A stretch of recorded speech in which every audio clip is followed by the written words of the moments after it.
आदित्य बहुत जल्दी कर रहा था अपने कॉलेज जाने की, क्योंकि आज उसे एडमिशन लेना था। आदित्य का कॉलेज मनाली से लगभग 30 या 35 किलोमीटर दूर था। मनाली की सुंदर हरी भरी वादियों और हरे जंगलों के बीच उसका कॉलेज था। आज वहाँ बहुत भीड़ थी, लाइन पर लाइन लगी हुई थी, पर आदित्य बड़ी चैन की सांस लेते हुए बाहर आया, क्योंकि उसका एडमिशन हो गया था। फिर उसने सारा कॉलेज घूमा। सब कुछ आदित्य को बड़ा ही अच्छा लग रहा था, सिवाय एक चीज के, कॉलेज के पीछे एक विशालकाय अजीबोगरीब पेड़ के। फिर उसने इसे अनदेखा किया और घर चला गया। एक हफ्ते बाद से उसकी बीएससी की क्लास शुरू होने वाली थी।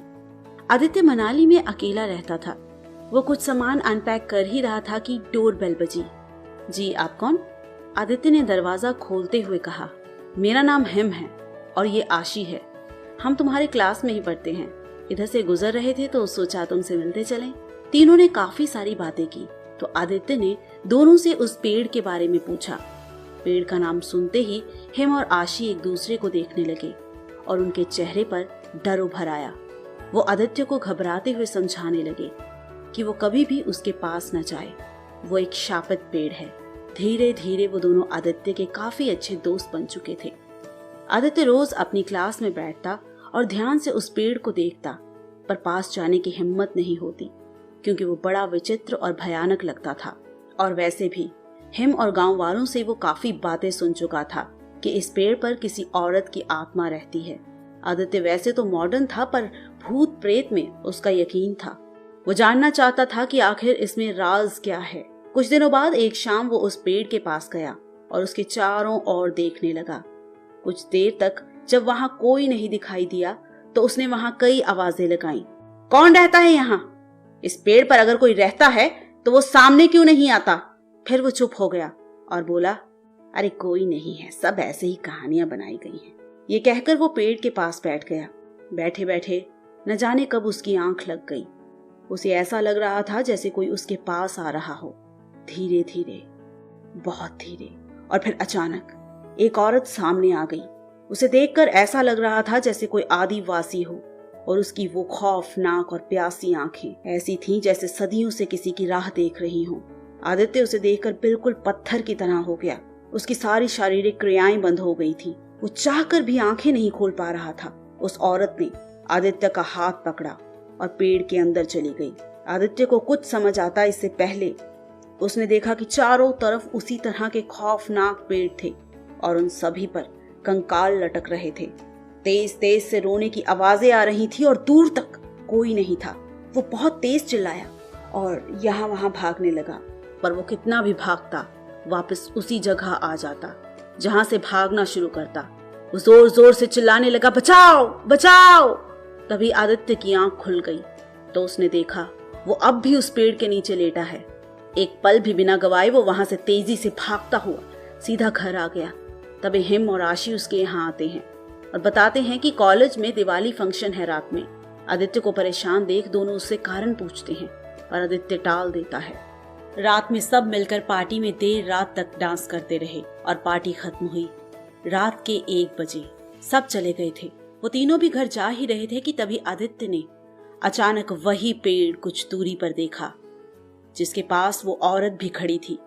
आदित्य चौंका और घबरा कर बोला, अरे ये पेड़ तो वहां था ना, ये यहाँ क्या कर रहा है?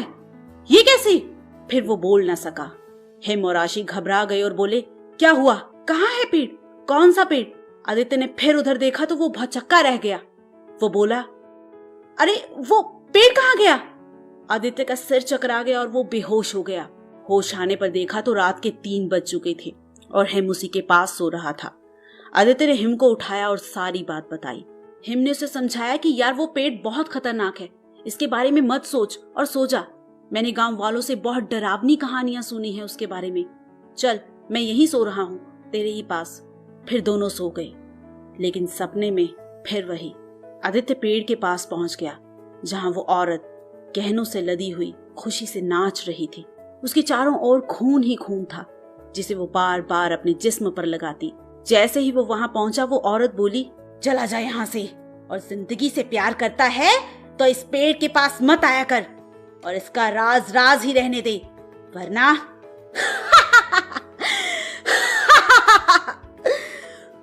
फिर वो गायब हो गई। फिर आदित्य की आंख खुल गई। उसने देखा कि हिम उसके पास नहीं है, तो वो और डरा। उसने सब जगह हिम को ढूंढा और आवाज भी दी, पर हिम का कोई जवाब नहीं मिला। अब वो समझ गया था कि वो औरत उसे नहीं छोड़ेगी। वो बहुत डर गया और उसने तेजी से दरवाजा बंद किया तो देखा उसका हाथ किसी के हाथ के ऊपर रखा था। उसने पीछे देखा तो हिम सो रहा था। उसने कहा, तुम कहाँ चले गए थे? मैं तो यही था, तुम सो जाओ, मुझे बहुत नींद आ रही है। ये कहकर हिम सो गया, पर आदित्य को लग रहा था वो पागल हो जाएगा। 2 दिन से आदित्य घर में बंद था, उस औरत के डर से जिसे वो जानता ही नहीं। लेकिन आज फिर आदित्य कॉलेज गया और छुट्टी के बाद गुस्से से लाल होकर उस पेड़ के पास गया। वो गुस्से में पेड़ को हाथ और लात मारने लगा कि तभी एक लकड़ी का तख्ता खिसका और गड्ढा बन गया। उसने बड़ी आश्चर्य से गड्ढे में देखा तो एक लाल पोटली पड़ी हुई थी। उसने पोटली तुरंत उठाई। बहुत भारी होने के कारण उसे बाहर निकाल नहीं पाया। वो वहीं बैठी बैठी उसे खोलने लगा और जैसे ही पोटली खुली वो बिल्कुल हक्का बक्का रह गया। उसमें सोने चांदी के पुराने गहने थे जो आज भी उतने ही चमक रहे थे जितने कि नए होने पर चमकते होंगे। उसने उन गहनों को घर ले जाने के लिए जैसे ही हाथ लगाया तुरंत वो आग की तरह लाल हो गई। आसमान काला हो गया और तेज आंधी आने लगी। वो पेड़ जो बिल्कुल सूखा था उसमें से खून की धारा बहने लगी। और फिर वहां पर वही औरत गहनों से लदी हुई आई। उसने आदित्य से कहा, मैंने तुझे मना किया था ना, पर तू नहीं माना। आखिर मुझे वही करना पड़ेगा जो मैंने पहले कई लोगों के साथ किया। तू जानना चाहता है कि मैंने क्या किया है उन लोगों के साथ? चल मेरे साथ। तुमने मेरे दोस्त को मारा? क्यों? बोल, तूने ऐसा क्यों किया? वो औरत जोर जोर से हंसकर बोली, बेचारा इतना भी नहीं जानता कि तेरी आशी और तेरा दोस्त जिंदा ही कब थे।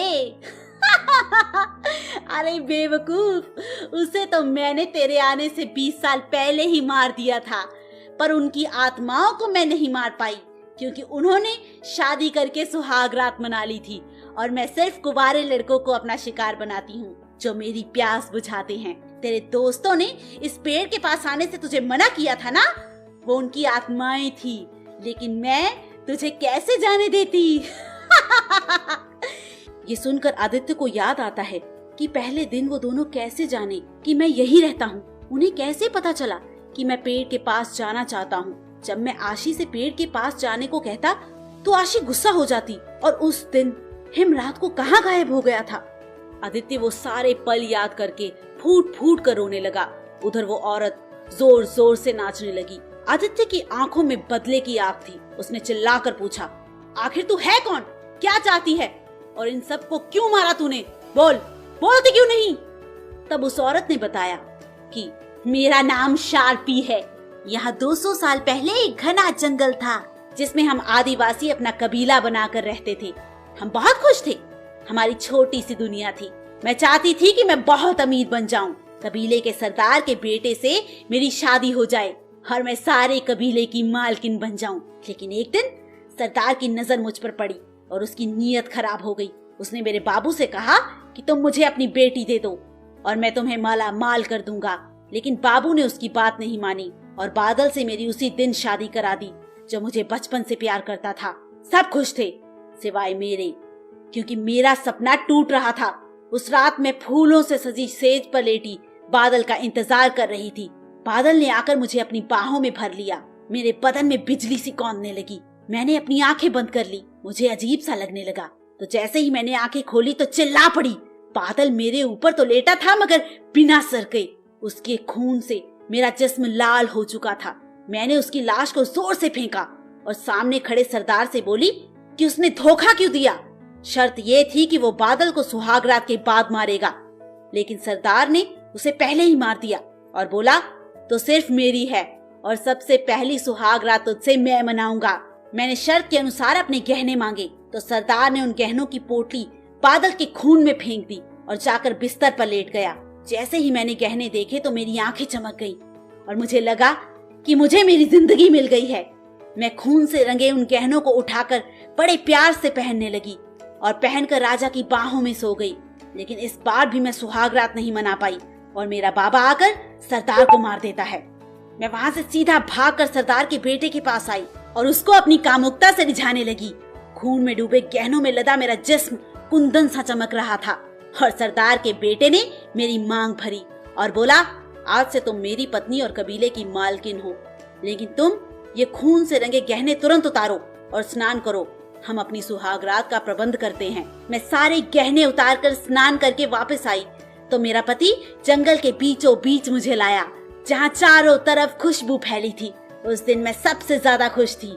वो मुझे जंगल के सबसे पुराने और खुशबूदार फूल वाले पेड़ के पास लाया और बोला, अंदर चलो, इस विशाल पेड़ में गुफा है, उसी में मैं तुम्हें अपनी रानी बनाऊंगा। और उस रात मेरी प्यास बुझी। मैं कबीले की रानी बन गई और उन गहनों की मालकिन। लेकिन सुहाग रात गुजरते ही रात के तीसरे पहर में वो उठा और जाने लगा।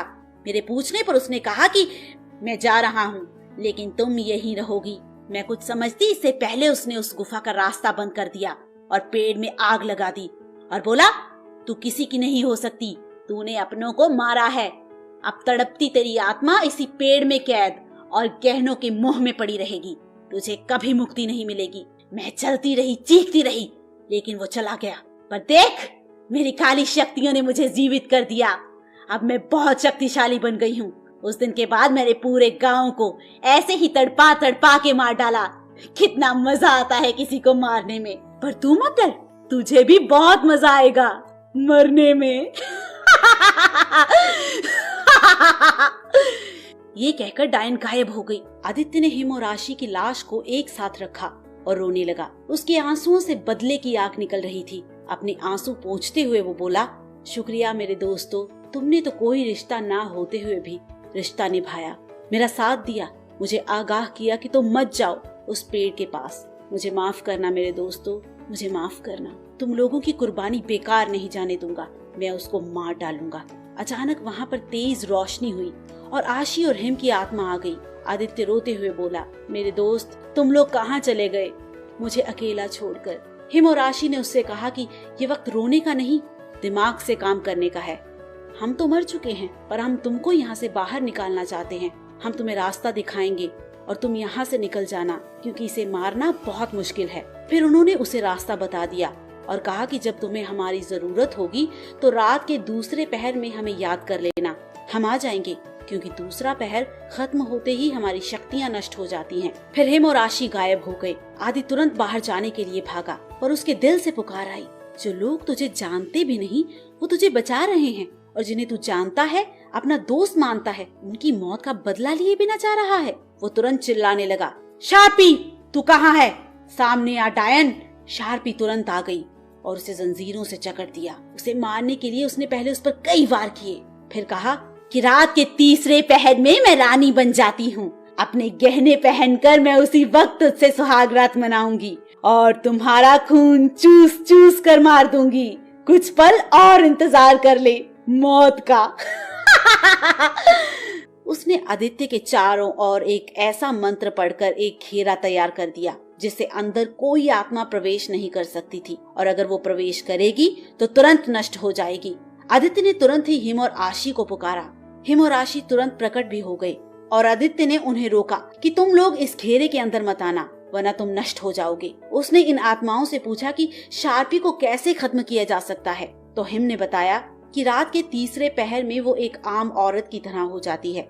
उसकी शक्तियाँ उस समय नष्ट हो जाती हैं और इसी समय वो अपने सारे गहने पहनती है और सुहाग रात मनाती है।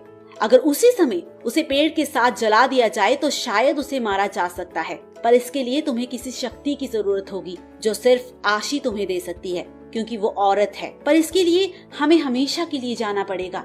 आदित्य ने तुरंत ही दोस्तों को मना कर दिया, पर हिम और आशी ने कहा, जल्दी करो, हमारा वक्त खत्म हो रहा है। तभी वहाँ पर शार्पी आ जाती है और सब पर वार करना शुरू कर देती है। तीसरे पहर के शुरू होने में कुछ ही पल बाकी थे, पर आदित्य उनको मना करता रहा। तीसरा पहर शुरू हो चुका था। हिम और आशी ने जैसे ही घेरे के अंदर कदम रखा तो दोनों एक दूसरे में मिल गए और वहाँ पर इतनी तेज रोशनी हुई कि कुछ भी देखना मुश्किल हो गया। फिर एक रोशनी की धार सीधी आकर तेजी से आदित्य के शरीर में प्रवेश कर गई और तुरंत आग बुझ गई। तभी शार्पी बौखलाकर आदित्य के पास जाकर उसे मारने लगी। अब शार्पी कुछ देर के लिए डायन से एक साधारण स्त्री बन गई थी। उसे पता था कि अब वो कमजोर पड़ गई है। उसने जल्दी से गहने पहने और आदित्य को सेज पर ले जाने लगी। लेकिन अब आदित्य के अंदर हिम और आशी की शक्ति